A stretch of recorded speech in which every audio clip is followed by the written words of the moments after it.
Hi, I've chosen this rock for my midterm project.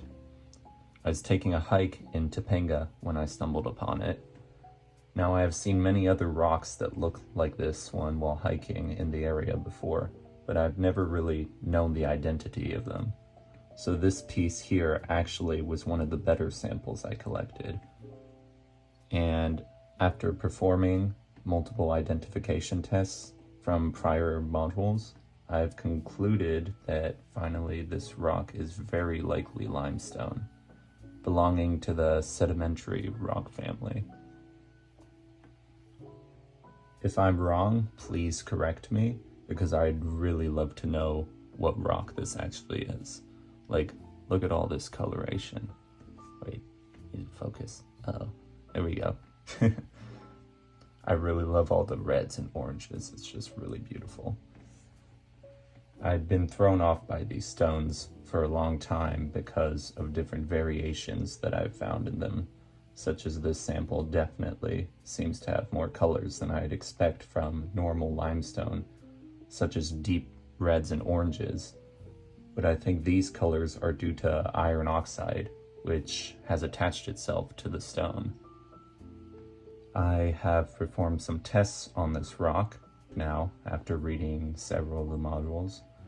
The scratch test with a penny, because limestone is mostly composed of calcite, which is about a 3 on the Mohs hardness scale.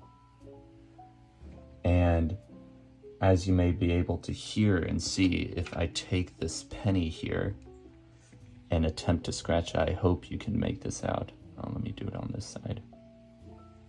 Oh, come on, focus. It definitely scratches off. You can see a little bit on the penny there. A little bit of debris. Now, the test that really convinced me that this rock was indeed limestone was actually the acid test. After reading that limestone reacts with hydrochloric acid and how it reacts with the calcite in the limestone, I actually remembered that I used to perform this test with aquarium water test kits to see whether the stones were safe for my aquariums. And apparently a key ingredient in the nitrate test solution is hydrochloric acid. So I hope you can see this, but if I actually take some of the water test solution and put it, let's say, about here on the limestone, it should react. So let's see. And I don't know if you can see this, but it's definitely reacting with my stone. There's a lot of bubbling and fizzling, and this is what really convinced me that this stone is in fact limestone. Now, there were 2 other rocks that stood out to me as potential candidates for what this rock was. The first one being chalk, and the second one being jasper.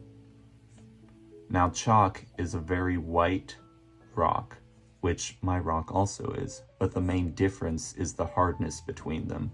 Chalk is much softer than limestone, so much so that you can actually scratch it with your fingernail. Now, jasper, on the other hand, is less commonly white, but I had it as a suspect because of the colors and layers on my rocks on the side. But unlike chalk, jasper is much harder than limestone and actually scratches glass. Jasper also doesn't react with hydrochloric acid, unlike my rock, as you just saw. And now, from my understanding, my rock was formed during the sedimentation process of particles. And if I actually get the rock cycle over here, my rock was formed out of many different igneous rocks, and they broke down in the ocean and sedimentized, if that's a word, into this stone. And that's why it actually has layers, and some copper oxide probably snuck in there, which is why it rusted like this. This makes sense because of where I found the rock. Topanga used to be underwater like a couple million years ago, And most likely, rocks just like this one will re-enter the Earth's crust, where heat and pressure will transform them into metamorphic rocks. And that will just continue the cycle.